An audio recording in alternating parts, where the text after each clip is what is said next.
গড়েছো তুমি এই পৃথিবী জাগান, তুমি অসীম তুমি মহান। গড়েছো তুমি এই পৃথিবী জাগান, তুমি অসীম তুমি মহান। তুমি পৃথিবীর পালনকারী, তুমি প্রভু বিশ্বজামি। আমি তোমাকে চিনি আর তোমাকে জানি, তোমার প্রেমের কবিতা লিখি। গড়েছো তুমি এই পৃথিবী জাগান, তুমি অসীম তুমি মহান। এই পৃথিবীর পাড়ায় পাড়ায় তোর আকাশের তারায় তারায়, এই পৃথিবীর পাড়ায় পাড়ায় তোর আকাশের তারায় তারায়। আঁকি দুটো মোর যায় হারিয়ে, হৃদয়ে ছড়ায় তার অনুভূতি। আমি তোমাকে চিনি আর তোমাকে জানি, তোমার প্রেমের কবিতা লিখি। গড়েছো তুমি এই পৃথিবী জাগান, তুমি অসীম তুমি মহান। এই পৃথিবীর বিশালতায় দূর পাহাড়ের ঝর্ণা দাঁড়ায়, এই পৃথিবীর পাড়ায় পাড়ায় তোর আকাশের ঝর্ণা দাঁড়ায়। আঁকি দুটো মোর যায় হারিয়ে, হৃদয়ে ছড়ায় তার অনুভূতি। আমি তোমাকে চিনি আর তোমাকে জানি, তোমার প্রেমের কবিতা লিখি। গড়েছো তুমি এই পৃথিবী জাগান, তুমি অসীম তুমি মহান। আল্লাহুম্মা। বনি ইসরাইল যুগের একজন ব্যক্তি, নবী মুসা আলাইহিস সালামের একজন উম্মাহ 200 বছর হায়াত পেয়েছিলেন। ওই 200 বছরের ভিতরে সারাটি জীবন গুনাহ আর গুনার কাজ করেছিল। গ্রামবাসীরা পরামর্শ করলো, এ যখন মারা যাবে এর লাশটাকে আমরা কবর না দিয়ে যেখানে ময়লা আবর্জনা জায়গা থাকে সেই ময়লা আবর্জনা জায়গাতে ফেলে দিয়ে আসবো, যাতে তার শিয়াল কুকুরে ছিঁড়ে ছিঁড়ে খায়। গ্রামের ভিতরে কোন মানুষ সারা জীবন যদি অন্যায় করে, সারা জীবন মদ খায়, সারা জীবন সুদ খায়, সারা জীবন জেনা ব্যভিচারী করে, অন্যায় অত্যাচার করে, আমরা চিনব না চিনব না? তা গ্রামের ভিতরে এই রকম ধরনের একটা মানুষ ছিল, সারাটি জীবন অপরাধের সঙ্গে যুক্ত ছিল। গ্রামবাসীরা বলল, এ যখন মারা যাবে এর লাশটাকে আমরা যেখানে ময়লা আবর্জনা ফেলে সেই ময়লা আবর্জনা জায়গাতে ফেলে দিয়ে আসবো, যাতে তার শরীরটা শিয়াল কুকুরে ছিঁড়ে ছিঁড়ে খায়। গ্রামবাসীরা ওই ব্যক্তির লাশটাকে যেখানে ময়লা আবর্জনা ফেলে সেই নর্দমা জায়গাতে ফেলে দিয়ে আসলো। ইন্তেকালের পরে যেদিন ফেললো তার 3 দিন পরে তারাই আবার গেল, ফেলে তো দিয়ে আসলাম, একটিবার দেখে আসি তো, এতক্ষণ মনে হয় শিয়াল কুকুরে ছিঁড়তে স্টার্ট করেছে। গিয়ে দেখলে সেই মানুষটার শরীরে শিয়াল কুকুরে ছিঁড়ে ছিঁড়ে খাক তো দূরের কথা, সেই মানুষটার শরীরে একটি মশা মাছিতে স্পর্শ করলো না। জোরে বলুন সুবহানাল্লাহ। ও জওয়ানেরা, যুবকেরা, ও আমার নবী পাকের উম্মত উম্মতিরা, ও আমার মায়েরা বোনেরা, কানটা খাড়া করে ঠান্ডা মাথায় কথাটা বোঝেন। সেই জামানা নবী হযরত মুসা আলাইহিস সালাম, হযরত নবী মুসা আলাইহিস সালাম আল্লাহ পাকের সঙ্গে দেখা করতেন তুর পর্বতে। আল্লাহ পাক বলেছিলেন, ও আমার নবী মুসা, আমার এক বান্দা তোমার এক উম্মত ইন্তেকাল করার পরে তোমার কিছু উম্মতেরা আমার ওই বান্দার লাশটাকে কবর না দিয়ে যেখানে ময়লা আবর্জনা ফেলে সেই নর্দমা জায়গাতে কেন ফেলে দিয়ে আসলে বলো? তাকে কবর না দিয়ে নর্দমা জায়গাতে কেন ফেলে দিয়ে আসলে? আল্লাহ নবী হযরত মুসা আলাইহিস সালাম বললেন, ও রব্বুল আলামিন আল্লাহ পাক, ও সারাটি জীবন অপরাধের সঙ্গে যুক্ত ছিল বলে গ্রামবাসীরা পরামর্শ করে ওই ব্যক্তির লাশটাকে ময়লা আবর্জনা জায়গাতে ফেলে দিয়ে এসেছে। আল্লাহ পাক বলেছিলেন, ও আমার নবী মুসা, চলে যাও চলে যাও, আমার ওই বান্দার লাশটাকে ময়লা আবর্জনা জায়গা থেকে তুলে নিয়ে ইজ্জতের সঙ্গে সম্মানের সঙ্গে গোসল দিয়ে কাফনের কাফন পরিয়ে জানাজার নামাজ পড়ে কবরস্থ করো। জানাজার নামাজ পড়ে তাকে কবরস্থ করো। ও আমার নবী মুসা, আমি আল্লাহ পাক আমার ওই বান্দার উপরে এতটা রাজি, আমি আল্লাহ পাক আমার ওই বান্দার উপরে এতটা খুশি, আমি আল্লাহ পাক রাজি খুশি হয়ে গিয়ে, আমি আল্লাহ পাক সন্তুষ্ট হয়ে গিয়ে, আমি আল্লাহ পাক আমার ওই বান্দার জীবনে 200 বছরের গুনাহ মাফ করে দিয়েছি। জোরে বলুন সুবহান, আর একটু জোরে বলুন সুবহান। নবী মুসা আলাইহিস সালাম বললেন, আল্লাহ কি কারণে মাফ করলেন আমি কি একটু জানবো না? আল্লাহ পাক বলেছিলেন, ও আমার নবী মুসা, আমি আল্লাহ পাক তোমার উপরে তাওরাত কিতাব নাযিল করেছিলাম। ওই তাওরাত কিতাবের ভিতরে আমার আখির জামানার নবী নূর নবী দয়া নবীর নামটা দিয়েছিলাম। কোন এক সময়ে তো আমার উম্মাত আমার বান্দা তাওরাত কিতাবটা পড়ছিল, তাওরাত কিতাবটা পড়তে পড়তে আমার আখিরি জামানার নবীর নামটা যেই না একবার দেখেছে, আমার বান্দা থাকতে না পেরে আমার হাবিবের নামের উপরে চুমা গেছিল, আমার নবী পাকের নামের উপরে দোসা দিয়েছিল। আমার নবী মুসা, আমি আল্লাহ পাক এতটা রাজি হয়ে গিয়েছি, আমি আল্লাহ পাক এতটা সন্তুষ্ট হয়ে গিয়েছি, আমি আল্লাহ পাক রাজি খুশি হয়ে গিয়ে আমি আল্লাহ পাক আমার ওই বান্দার জীবনের 200 বছরের গুনাহ মাফ করে দিয়েছি। জোরে বলুন সুবহান, আর একটু জোরে বলুন সুবহান।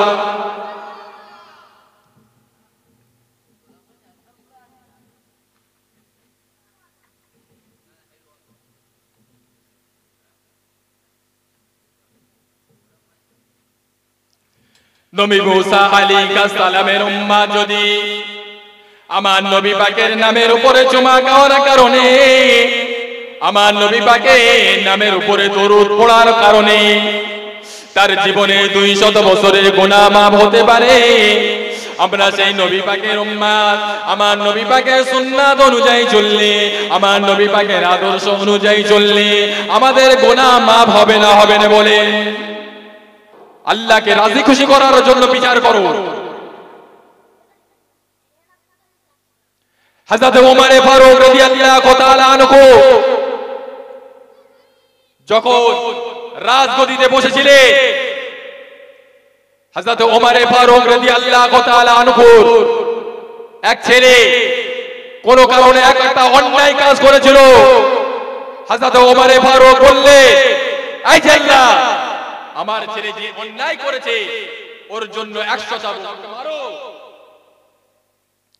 খলিফার কথা শুনে জাল্লা চাবুক নিয়ে হযরত ওমর ফারুক রাদিয়াল্লাহু আনহুর ছেলেকে মারতে থাকে। কিছুটা চাবুক মারার পরে হযরত ওমর ফারুক বললেন, এই জাল্লা, তুমি যখন অপরকে চাবুক মারো বেশ তো জোরে জোরে মারো, কায়দা করে মারো, আমি খলিফা বলে আমার ছেলেকে কেন আস্তে আস্তে মারছো? এটা ন্যায় বিচার হচ্ছে না, এটা ইনসাফের সঙ্গে বিচার হচ্ছে না। এই না কথা মনে করে হযরত ওমর ফারুক রাদিয়াল্লাহু তাআলা আনহু রাজ দরবার থেকে নিচে নেমে গিয়ে জাল্লাদের কাছ থেকে চাবুকটা ছিনিয়ে নিয়ে নিজে হাতে গায়ের জোরে ছেলেকে চাবুক মারতে থাকে। কিছুটা চাবুক মারার পরে হযরত ওমর ফারুক রাদিয়াল্লাহু আনহুর ছেলেরা জনমের মতন ইন্তেকাল করলেন।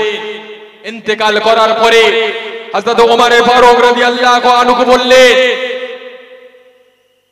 ও নবী পাকের সাহাবীরা, আমার ছেলেকে গোসল দাও, আমার ছেলেকে কাফনের কাফন পরাও।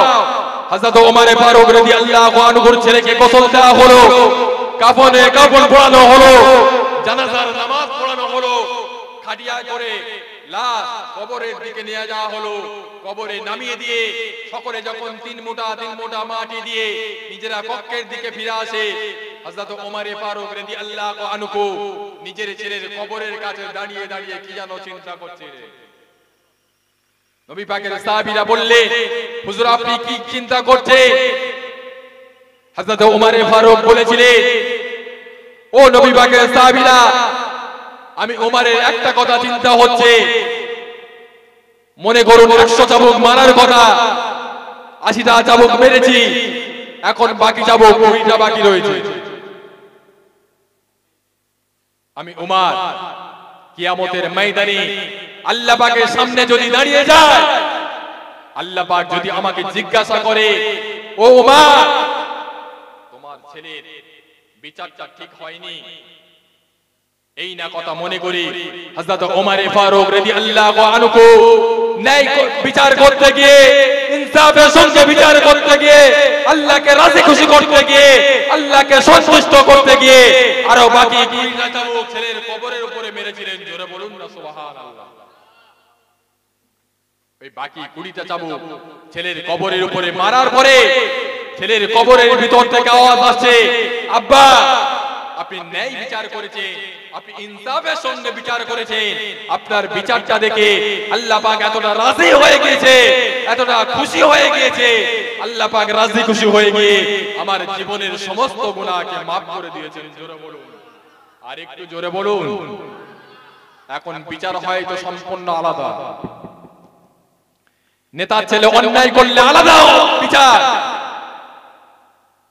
আর গ্রামের অন্য ছেলে অন্যায় করলে আলাদা বিচার। এই তুই একবার মরে দেখ, তোর বিচার হবে না? হবে না?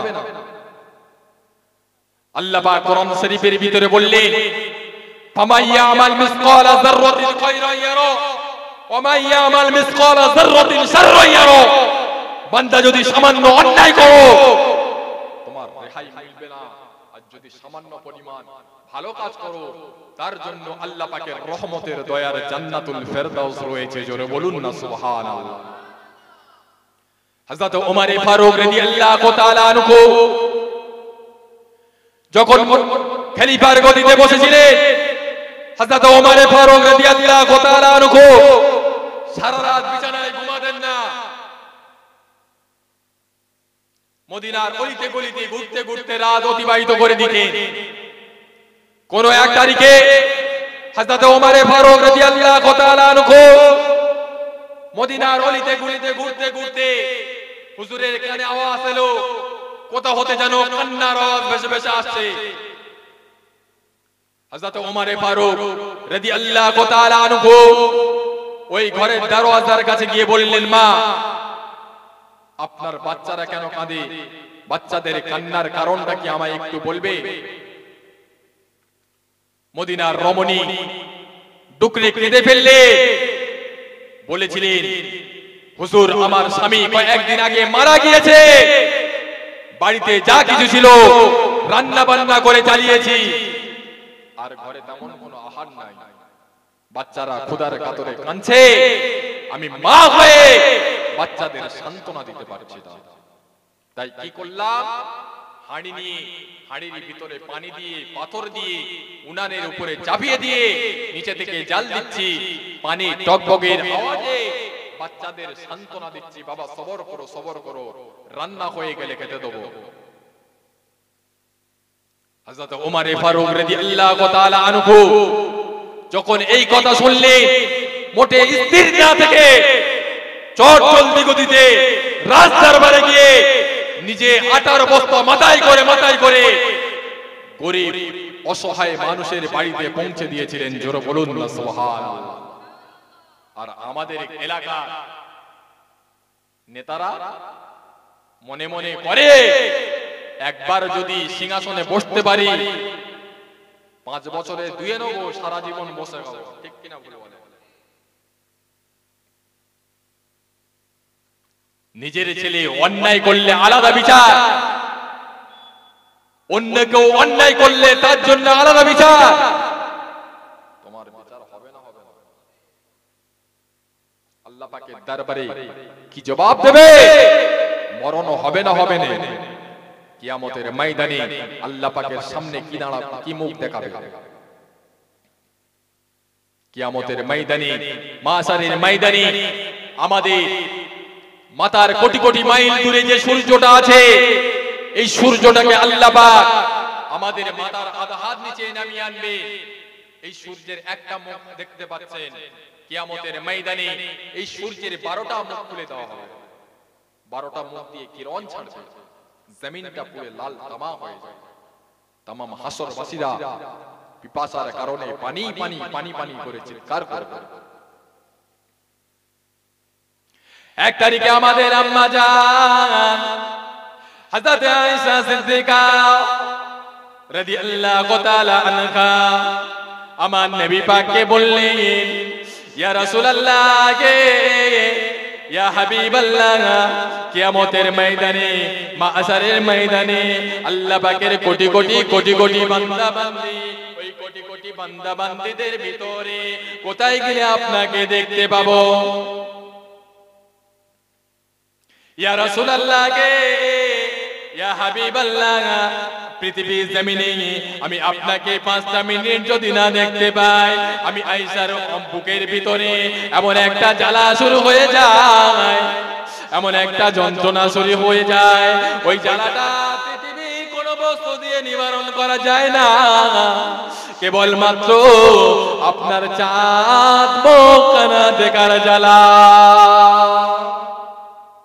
ইয়া রাসূলুল্লাহ, হাবিবাল্লাহ, কিয়ামতের ময়দানে কোথায় গেলে আপনাকে দেখতে পাবো? আল্লাহ নবী বললেন, ও বিবি আয়েশা, কিয়ামতের ময়দানে মাশারের ময়দানে আমি রাসূলুল্লাহর সঙ্গে যদি সাক্ষাৎ করার দেখা করার দরকার হয়, হাওজে কাউসারের কাছে খোঁজ করবে। আম্মা জান হযরত আয়েশা সিদ্দিকা রাদিয়াল্লাহু তাআলা আনহা বললেন, ইয়া রাসূলুল্লাহ কি ইয়া হাবিবাল্লাহ, আপনি কেন হাওজে কাউসারের কাছে দাঁড়িয়ে থাকবেন? হুজুর, আপনি কেন হাওজে কাউসারের কাছে দাঁড়িয়ে থাকবেন?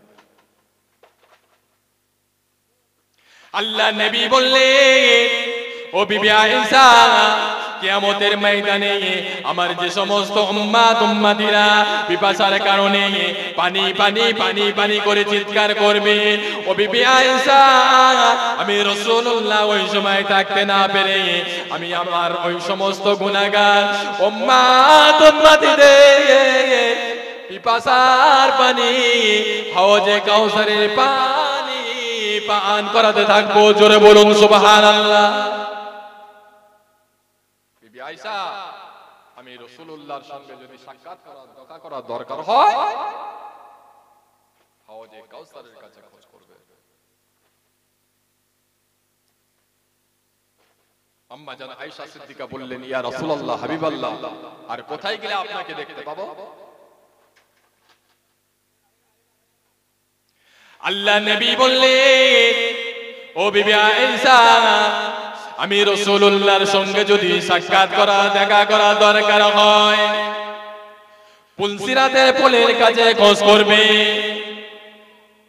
আম্মা জান হযরত আয়েশা সিদ্দিকা রাদিয়াল্লাহু তাআলা আনহা বললেন, ইয়া রাসূলুল্লাহ কি ইয়া হাবিবাল্লাহ, পুলসিরাতের পোলের কাছে আপনি কি করবেন?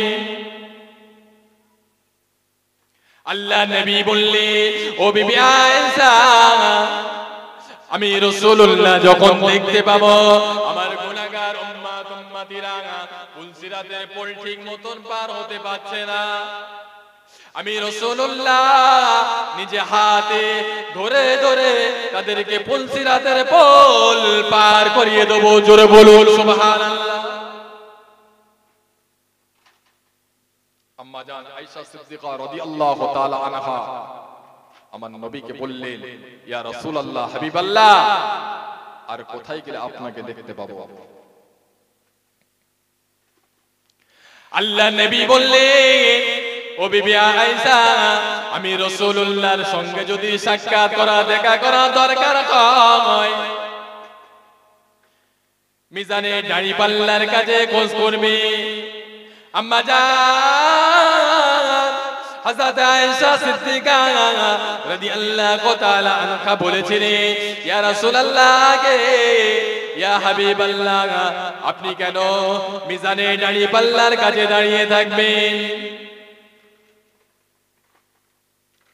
আল্লাহ নবী বলেছিলেন, ও বিবি আয়েশা, আমার আল্লাহ পাক আমার গুনাহগার উম্মতদের নেকি এবং গুনাহ যখন ওজন করবে, আমি রাসূলুল্লাহ দেখতে পাবো আমার গুনাহগার উম্মতদের নেকির পাল্লাটা হালকা হয়ে গিয়েছে, গুনার পাল্লাটা ভারী হয়ে গিয়েছে। আমি রাসূলুল্লাহ থাকতে না পেরে আমি রাসূলুল্লাহর শাহাদাত আঙ্গুল কানা নেকির পাল্লার উপরে চাপিয়ে দেব। চাপানোর সঙ্গে সঙ্গে নেকির পাল্লাটা ভারী হয়ে যাবে। জোরে বলুন সুবহানাল্লাহ।